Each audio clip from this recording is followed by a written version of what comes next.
Krista, the Hendrick Express got off to a great start in Speed Weeks. Dale Earnhardt Jr. won the Budweiser shootout. Jimmy Johnson captured the pole position the very next day. But yesterday in final practice, Dale Jr. brought his car to the garage, and before you know it, a common problem, an engine problem, was discovered in all 4 Hendrick cars.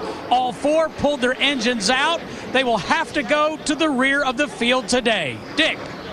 Well, 5 of the Toyota drivers have also experienced a similar engine problem, but this is a very, very strange situation in that even within a single team where all the engines are alike, not everybody has suffered. So 2 of the 3 Joe Gibbs drivers are going to have to go to the back of the pack. The third, Kyle Busch, his engine has been perfect. He will take his original starting position.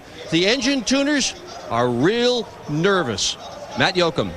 Dick, one of the 11 drivers going to the back isn't the 12 of Ryan Newman. He's the biggest benefactor of everyone's engine woes. Why? Because now he shuffles all the way up to the point now. Newman will tell you in the past he's gone 10 races of winning the pole and not the race, but because he didn't officially win the pole, keep an eye on the 12. But a big concern for him and a lot of other people. This is going to be a great test session to see how the tires wear and a lot of other nuances of learning this new package with the car tomorrow today. Krista?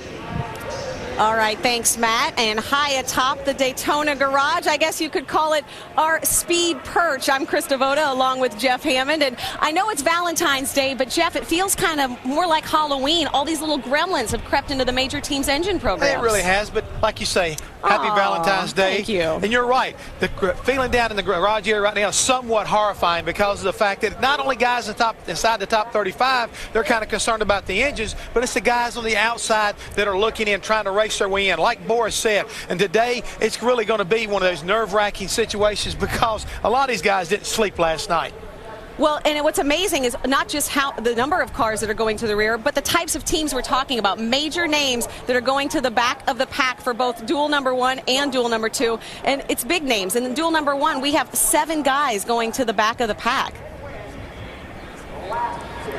And duel number 2, also 3 guys. And look at the names. You're looking at the 11, the 20, the 24. It's unbelievable. It really is, but that's what makes this thing here so intriguing right now. Are these big teams are having issues and having to respond to it. And some of the guys don't know what to expect. That's where part of that nerve-wracking, horrifying experience is down in the garage area. It's all about the engine builders. They are literally sitting on pins and needles because they know if they've got a problem today, they're probably not going to get it fixed before the 500. And, of course, there's that. And then you've got this little thing called the go or go home, guys. So much drama. Sweat and bullets. 50 years of Daytona, a half century of bravado and anxiety. The electricity and emotion that has been bottled up for days, weeks, even months is about to explode. Folks, the fuse has been lit, and now it's time for those oh so magical words. It's time to go racing. It's time for the duel. Ladies and gentlemen, please welcome today's Grand Marshal, the Director of Retail Sales for Pepsi, Mr. Mike Gross, as he delivers the most famous words in motorsports. Gentlemen, start your engines.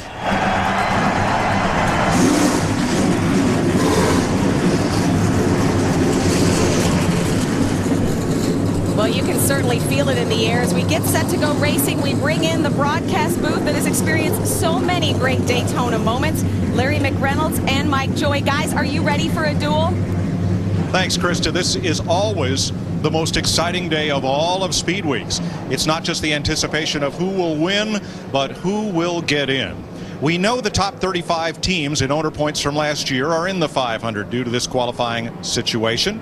We know Michael Waltrip will start on the front row, and 3 other drivers, Joe Nemechek, David Rudiman, they're in on speed, and Kurt Busch has first shot at the Champions Provisional. But Larry, that leaves 14 teams for whom this is not just go or go home. This is, do you make the biggest race of the year or do you fold your tent? And the thing about it, Mike, they're fairly short races. They're only 60 laps, 150 miles. We know we're going to have have at least one pit stop. But yeah, it's who's going to make the 500. But think about it. This is the beginning of the 2008 season. How would you like to miss the first race of the season? I just know, talking to the guys in the garage area, the drivers, they're going to do what they have to do on the racetrack. They'll do what they have to do on pit road. And like Steve, Matt, and Dick talked about, add in the equation of some engine woes and possibly some tire problems. Tension was high this morning in the garage area. Former winner Dale Jarrett has to try to race his way in. Carl Long whimsically put long shot above the driver's window on his car. The stories all the way throughout the grid.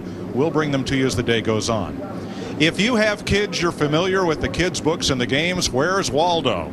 We'll take a look down this grandstand and see if you can pick out Where's DW. I'm down here, Mikey. I'm down here, buddy. There he is, on the flag stand. Hey, buddy, how are y'all up there? You miss me? We miss you terribly. Hurry back. You just never know where he'll pop up. It's the only way to earn a pass to NASCAR's biggest show. It's the Gatorade Duel, and you are living it on speed.